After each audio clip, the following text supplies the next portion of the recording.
Saudara-saudara kekasih dalam Tuhan Yesus, kita bersyukur kepada Tuhan.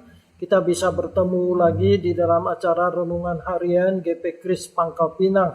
Sebelum kita bersama-sama merenungkan firman Tuhan ini, mari kita berdoa mohon pimpinan dan pertolongan Roh Kudus. Kita berdoa.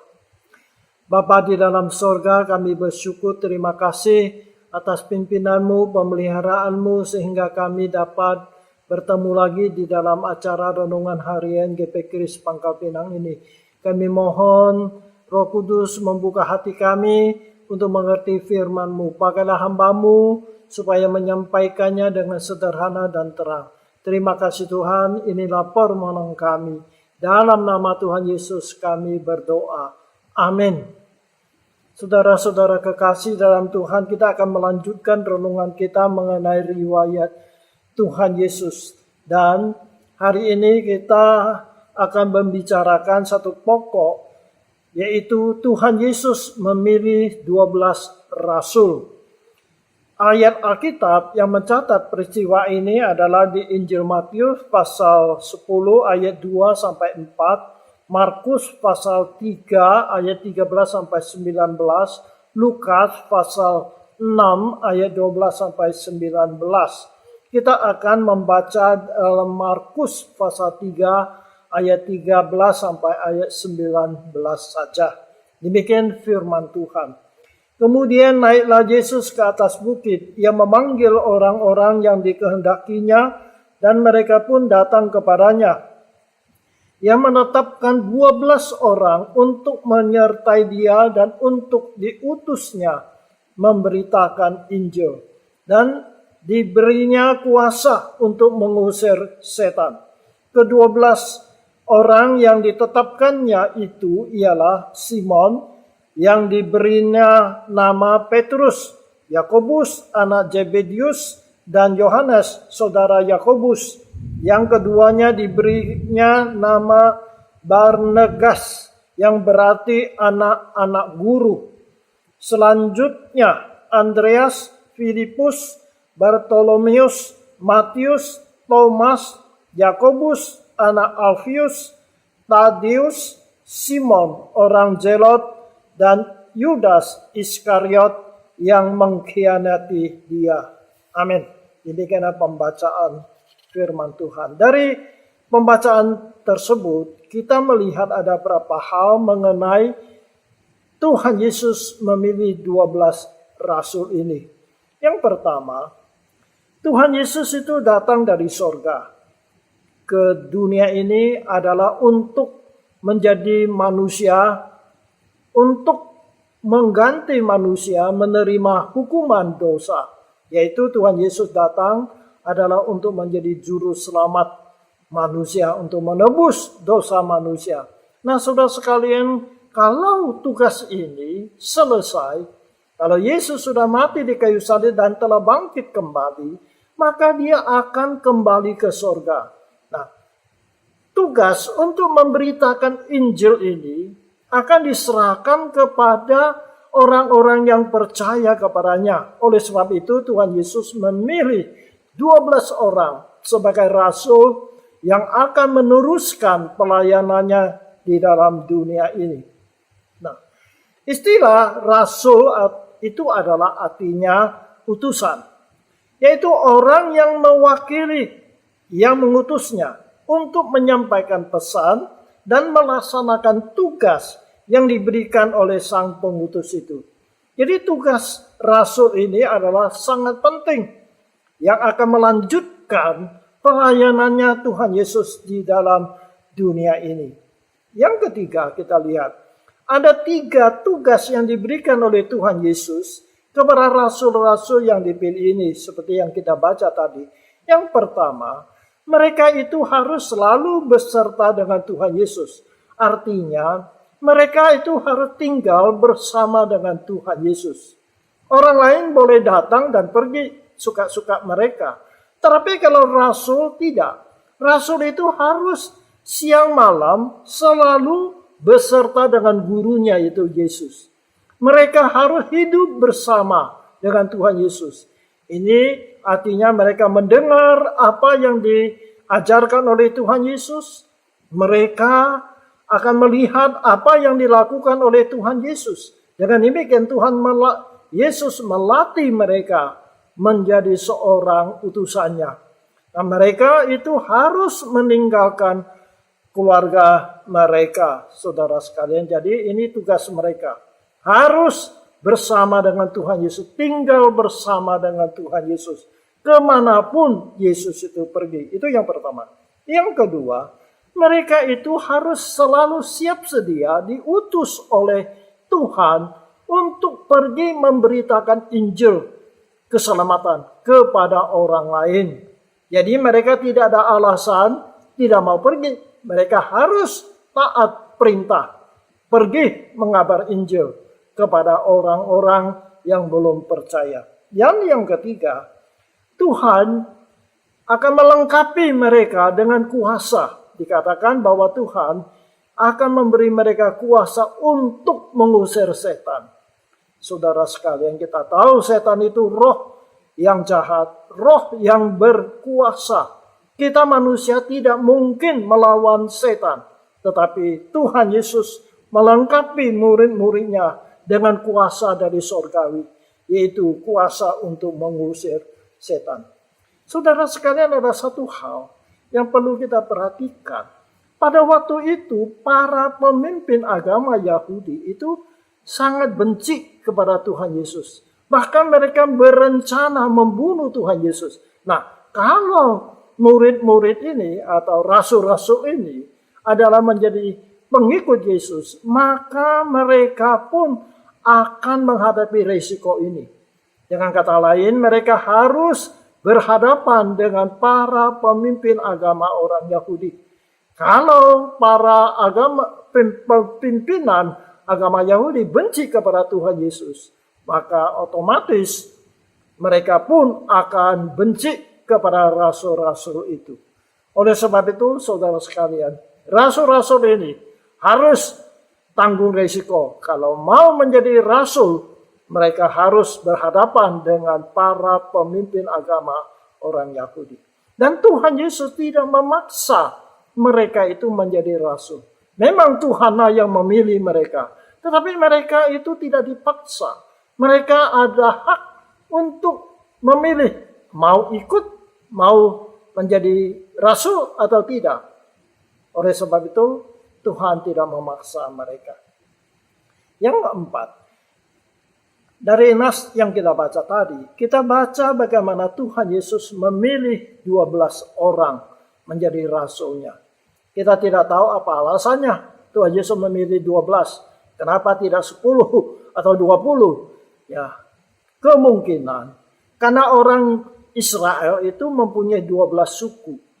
Maka Tuhan Yesus juga memilih 12 rasul sebagai pengikut atau rasulnya. Nah, nama-nama mereka itu adalah, saya bacakan untuk kita, Simon atau disebut juga Petrus, juga bernama Kefas. Yang kedua, Yakobus anak Zebedius. Yang ketiga, Yohanes juga anak Zebedius. Jadi Yakobus dan Yohanes ini adalah saudara. Kemudian Andreas. Nah, Andreas ini adalah saudara Simon Petrus. Jadi Andreas itu dengan Simon Petrus itu adalah saudara kandung. Kemudian yang kelima adalah Filipus. Yang keenam Bartolomeus. Yang ketujuh Matius. Kedelapan Thomas. Yang kesembilan Yakobus anak Alfius. 10 Tadius juga bernama Yudas anak Yakobus. Kemudian 11 Simon orang Zelot. 12 Yudas Iskariot yang mengkhianati Tuhan Yesus. Jadi 12 orang yang dipilih oleh Tuhan Yesus. Yang menarik, dari nama-nama tersebut tidak ada nama Nathanael. Kita tahu Nathanael adalah murid yang pertama yang dipilih oleh Tuhan Yesus. Jadi Nathanael ini adalah murid yang mula-mula menjadi pengikut Yesus. Tetapi di dalam nama-nama 12 orang ini tidak ada nama Nathanael. Maka banyak penafsir Alkitab berpendapat bahwa Nathanael ini adalah Bartolomeus.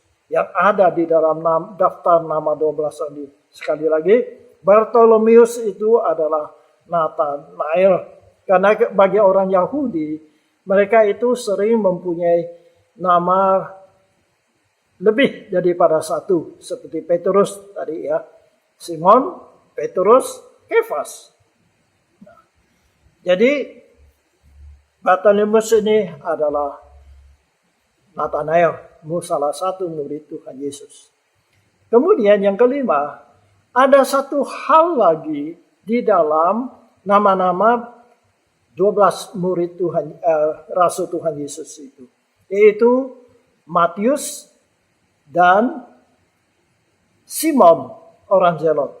Kenapa kita memberi perhatian kepada dua orang ini? Kita tahu Matius ini juga bernama Lewi. Dia adalah pemungut cukai. Pemungut cukai pada waktu itu adalah memungut cukai dari bangsa Yahudi, bangsanya sendiri, lalu menyetornya kepada orang Romawi, bangsa kafir. Sehingga orang-orang Yahudi sangat tidak suka kepada orang pemungut cukai. Dan pemungut cukai ini juga memanfaatkan kedudukan mereka itu mengambil keuntungan yang besar dari rakyat orang Yahudi itu. Jadi mereka dianggap lintah darat. Jadi bagi orang Yahudi, Matius ini adalah seorang pengkhianat, seorang lintah darat, seorang penjilat, penjajah. Sebab itu orang-orang Yahudi sangat benci kepada pemungut cukai. Mereka menganggap pemungut cukai ini harus masuk neraka. Mereka itu adalah orang yang berdosa. Nah, yang kedua, Simon Zelot ini. Kenapa? Karena Zelot ini, orang Zelot, itu adalah nama satu partai politik pada waktu itu. Orang Zelot ini bersumpah akan melawan pemerintah Romawi. Mereka bercita-cita membebaskan orang Israel atau orang Yahudi, kerajaan Yahudi, dari penjajah mereka. Mereka itu adalah orang-orang yang fanatik, orang-orang yang radikal di dalam politik mereka. Mereka tidak segan-segan membunuh orang yang melawan mereka. Jadi saudara sekalian, mereka itu adalah kelompok orang yang radikal untuk mendirikan negara Israel lagi. Mereka melawan penjajah. Mereka akan membunuh siapa saja yang menghalangi cita-cita mereka. Nah, Simon adalah orang Zelot. Nah, sekarang Matius adalah seorang pemungut cukai. Sehingga di mata Simon orang Zelot ini, Matius ini pengkhianat yang harus dibunuh, yang harus dilenyapkan. Tetapi Tuhan Yesus memilih mereka dua-duanya menjadi rasulnya. Jadi dua orang yang sangat kontras, tapi puji Tuhan, mereka telah dipilih oleh Tuhan. Mereka telah bertobat dan mereka sudah saling mengampuni. Mereka dapat bekerja di dalam satu tim. Tuhan Yesus menjadi rasul. Nah, saudara sekalian, inilah kita melihat Tuhan Yesus mengubah mereka, ya, dari orang-orang yang mempunyai latar belakang yang sangat berlawanan, bermusuhan, tapi di dalam Yesus menjadi saudara. Menjadi orang-orang yang mengasihi Tuhan Yesus. Kemudian ada satu hal lagi yang keenam, yaitu kita tahu tadi saya katakan bahwa tugas rasul ini sangat penting karena mereka akan meneruskan pelayanannya di Tuhan Yesus di dunia ini. Nah, mereka kalau kita baca dari 12 nama tadi, mereka itu semua adalah orang-orang yang biasa saja. Saudara sekalian, kenapa Tuhan Yesus tidak memilih orang lain yang lebih kaya, yang banyak duit, Kalau banyak duit kan kerja lebih gampang. Atau memilih orang yang punya pengaruh, ya, punya pangkat, atau mempunyai pengetahuan, pendidikan yang tinggi. Tapi 12 orang ini semuanya adalah orang biasa. Bahkan di antara mereka itu adalah nelayan. Orang-orang yang sangat-sangat biasa. Apalagi seperti tadi katakan, ada Matius, seorang pemungut cukai. Saudara sekalian, Tuhan tidak memilih orang-orang yang pintar, orang-orang yang punya pangkat, orang-orang yang kaya, orang-orang yang berpengaruh menjadi rasulnya. Tetapi Tuhan memilih orang-orang yang sederhana. Nah, disinilah kita lihat Tuhan Yesus Maha Kuasa. Orang-orang yang biasa dipilih oleh Dia, tetapi akhirnya menjadi pahlawan iman. Kalau menurut sejarah gereja, dari 12 rasul ini, 10 itu mati syahid, artinya mati untuk Tuhan Yesus. Hanya 2 orang yang tidak mati syahid, yaitu Yudas Iskariot yang mengkhianati Tuhan Yesus, yang bunuh diri sendiri. Yang kedua adalah Yohanes. Yohanes ini memang tidak mati dibunuh, tetapi dia pernah dipenjarakan di Pulau Patmos. Dialah yang menulis kitab Injil Yohanes ini, saudara sekalian. Jadi 10 dari 12 rasul itu, 10 itu mati syahid. Tetapi semuanya menderita untuk Tuhan. Saudara sekalian, disinilah kita lihat kehebatan Tuhan Yesus. Memilih orang-orang biasa untuk meneruskan pelayanannya. Tuhan tidak memilih malaikat untuk meneruskan pelayanannya, tetapi pilih orang-orang yang sederhana. Saudara sekalian, hari ini Tuhan juga memilih saudara dan saya untuk ikut dalam pelayanan, bekerja untuk Tuhan. Tuhan berkuasa akan memakai kita. Tuhan bisa memakai orang yang hebat, orang kaya, orang berpendidikan tinggi. Tapi Tuhan juga bisa memakai kita, orang-orang yang sederhana. Yang penting adalah kita rela menyerahkan diri kita kepada Tuhan. Kiranya Tuhan menolong kepada kita, supaya kita menjadi pengikut Tuhan Yesus, rela berkorban bagi Tuhan Yesus, rela menderita untuk Tuhan Yesus, supaya hidup kita menjadi bermakna, berguna, bernilai di hadapan Tuhan. Supaya hidup kita tidak sia-sia. Kiranya Tuhan menolong kita. Amin. Mari kita berdoa. Bapa di dalam sorga, kami bersyukur dan berterima kasih kepada Tuhan. Pada saat ini kami masih hidup di dalam masa-masa pandemi virus COVID ini. Tetapi kami bersyukur bahwa Engkau melindungi kami sampai saat ini. Terima kasih hari ini kami merenungkan firman-Mu, bagaimana Engkau memilih 12 orang murid-Mu menjadi rasul. Mereka adalah orang-orang biasa, tetapi Tuhan memakai mereka melaksanakan tugas yang luar biasa. Hari ini kalau kami boleh menjadi percaya kepada Engkau, hari ini di seluruh dunia ada gereja Tuhan di mana-mana. Semua adalah berkat dari pelayanan, perjuangan dari rasul-rasul itu. Terima kasih Tuhan. Kami mohon, tolonglah kami juga mau menyerahkan diri kepada Engkau, mau bersedia menjadi pengikut-pengikut Engkau, menjadi pelayan-pelayan Engkau. Terima kasih Tuhan, supaya hidup kami tidak menjadi sia-sia. Dalam nama Tuhan Yesus kami berdoa. Amin. Terima kasih, kiranya Tuhan berkati kita. Sampai berjumpa pada kesempatan yang lain.